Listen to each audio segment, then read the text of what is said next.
మనుషులకి మన అవసరం ఉన్నంత వరకే వాళ్ళకి మనం కావాలి. ఒకసారి మన అవసరం తీరిపోతే మనల్ని పలకరించడానికి కూడా ఎవ్వరూ రారు.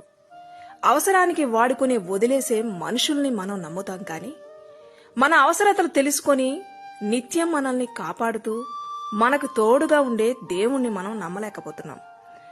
గుర్తుంచుకోనేస్తమా, నీకు కష్టం వచ్చినా బాధ వచ్చినా నిన్ను ఓదార్చేది, నిన్ను ఆదుకునేది యేసయ్య ఒక్కరే అని.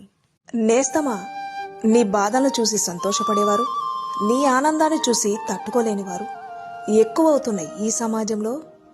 ప్రేమను డబ్బుకు ముడిపెట్టి మెలిపెట్టి తమకు కావాల్సింది దక్కకపోతే ఎంతటి దారుణానికైనా వెనకాడని మనుషులతో నిండి ఉన్న విషపూరితమైన సమాజంలో నిజమైన ప్రేమ కోసం వెతుకుతూ అలసిపోయావా?